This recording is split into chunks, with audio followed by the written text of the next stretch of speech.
अचानक पैसों की जरूरत पड़ती है और हम पर्सनल लोन लेना नहीं चाहते हैं तो अपने मौजूदा निवेश को ही खंगालते हैं और वहीं से रास्ता ढूंढते हैं। और ऐसा ही अंजू ने किया। अंजू को बेटी के एडमिशन के लिए पैसों की जरूरत थी। कहीं से भी पैसों का इंतजाम नहीं हुआ। अंजू पर्सनल लोन नहीं लेना चाहती थी तो उन्होंने पीएफ खाते से विथड्रॉल के लिए अप्लाई कर दिया। लेकिन अफसोस कि कुछ दिन बाद पता चला कि उनका क्लेम रिजेक्ट हो गया है। वजह बताई गई कि उन्होंने चेक की जो फोटो अपलोड की थी वो साफ नहीं थी। अंजू जैसे हजारों लोगों को अब राहत मिलने वाली है क्योंकि ये रूल ही बदल गया है। कर्मचारी भविष्य निधि संगठन यानी ईपीएफओ ने एक बड़ा कदम उठाया है। संगठन ने पीएफ के ऑनलाइन क्लेम के लिए चेक या पासबुक की वेरीफाइड कॉपी अपलोड करने की अनिवार्यता को खत्म कर दिया है।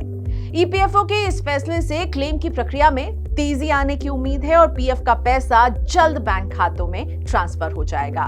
ईपीएफओ ने स्पष्ट किया है कि अगर मेंबर बाकी सभी एलिजिबिलिटी को पूरा कर देता है तो उसे चेकबुक या पासबुक की कॉपी अपलोड करने की जरूरत ही नहीं होगी। तो नई व्यवस्था में 3 तरीके से आप अपने बैंक अकाउंट को वेरीफाई अब करवा पाएंगे। सभी कर्मचारियों का बैंक खाता अब आधार से लिंक्ड है तो ईपीएफओ आधार कार्ड के जरिए बैंक खाते को वेरीफाई कर लेगा। दूसरा विकल्प है कि एनपीसीआई के जरिए बैंक खाते को आप अटेस्ट करवाएं और इस प्रक्रिया में ईपीएफओ के जरिए मेंबर के खाते में ₹1 ट्रांसफर करके इसे चेक भी किया जाएगा। तीसरा तरीका यह है कि ईपीएफओ क्लेम कर्ता की कंपनी से बैंक डिटेल्स मांगकर वेरीफाई कर सकता है। अगर तीनों में से कोई एक प्रक्रिया के जरिए वेरीफाई हो जाता है आपका बैंक अकाउंट तो फिर चेक या फिर अटेस्टेड बैंक पासबुक की कॉपी लगाने की जरूरत ही नहीं होगी। इसे अपलोड नहीं करना होगा। अभी ज्यादातर मामलों में ऐसा ना करने पर क्लेम रिजेक्ट हो जाते हैं। जो लोग चेक या पासबुक अपलोड करते भी हैं तो कई बार फोटो धुंधला होने की वजह से क्लेम रिजेक्ट कर दिया जाता है, जैसा कि अंजू के केस में हुआ। खास बात यह है कि क्लेम सेटलमेंट की प्रोसेस के दौरान ईपीएफओ अधिकारी को वेबसाइट के कलर से उसके रंग से यह पता चल जाएगा कि इस मामले में चेक या बैंक पासबुक का फोटो अपलोड करना अनिवार्य है या नहीं है। और इसके लिए पहले से ऑनलाइन सत्यापित खातों की पहचान करके उन्हें हरे रंग से कोड कर दिया जाएगा, जिससे ऑफिसर को पहले ही पता चल जाएगा कि दावे के निपटान के लिए अगला कदम क्या होना है और प्रोसेस फास्ट होगा।